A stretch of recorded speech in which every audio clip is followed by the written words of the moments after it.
급등하는 식재료값, 잦아지는 기후재난, 모두 현재의 기후 위기를 여실히 보여주는 사례들인데요.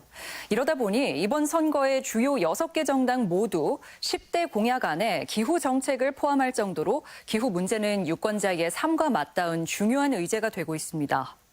하지만 정권 심판론이 선거판을 휩쓸면서 이런 정책 공약에 대한 노력이 저조하지 않을까 우려도 적지 않습니다.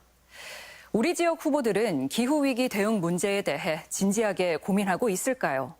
후보들의 공약 살펴봤습니다. 넓은 농지와 청정한 자연을 가진 전북에서 새만금 개발 사업과 한빛 원전 등 환경 관련 의제는 지속적인 화두입니다.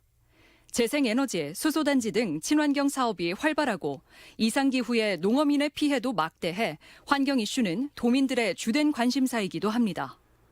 그렇다면 도내 지역구 출마자들은 어떤 공약을 내걸었는지 후보별 공보물을 분석해봤습니다. 대부분 굵직한 사업을 유치하거나 새로운 시설을 조성하겠다는 개발 공약.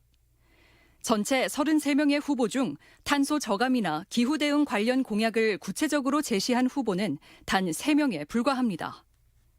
농장도 너무 많이 있고 돼지 사육이나 소 농장 이런 것들이 더 핵심적인 문제인 것 같거든요. 실제로 살아갈 때에는 개발에 대한 것만 주로 얘기하시는 것 같아서 그게. 전주병의 녹색정의당 한병옥 후보는 석탄 화력 발전소 증설 중지, 친환경 저상버스 조기 교체로 전주를 기후위기 극복 도시로 만들겠다는 포부. 익산 을의 더불어민주당 한병도 후보는 친환경 수소버스 도입, 환경교육센터와 도시숲 조성을 통해 익산의 청정 도시화를. 완주 진안 무주 더불어민주당 안호영 후보가 지속가능한 미래를 위한 탄소 중립 산업 육성과 지원, 재생에너지 보급 확대 등을 약속했을 뿐입니다. 농민기본법 제정 등 넓은 의미의 기후 관련 공약을 넣은 후보로 넓혀보면 10명 안팎으로 늘어나지만 대부분 단편적인 수준에 불과합니다. 우리 농업 분야에서도 기후 위기에 대해서 대비하는 좀 그런 총선이었으면 하는 바람이 있는데 대비가 부족한 거 아닌가 하는 아쉬움이 있습니다.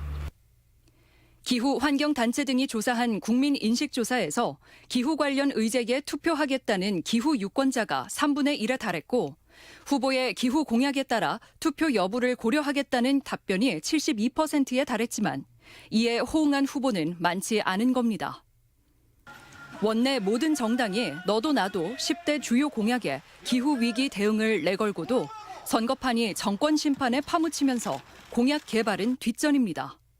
실제로 기후 유권자가 있다라고 말했지만 여전히 개발을 많이 하는 것이 표가 되고 기후는 표가 안 된다라고 인식하고 있다는 걸로 보여지고요. 2050년 탄소 중립까지 가기 오히려 국회의원들이 방해할 것 같은. 2050 탄소 중립 선언에 따라 당장 2030년까지 탄소 배출량을 40% 줄이는 게 시급한 과제. 기후 선거가 어느 때보다 필요한 시점이지만 22대 국회의원 후보들의 기후 공약은 아직도 빈약하기만 합니다. 지구 새로봄, 전주 MBC 목서윤입니다.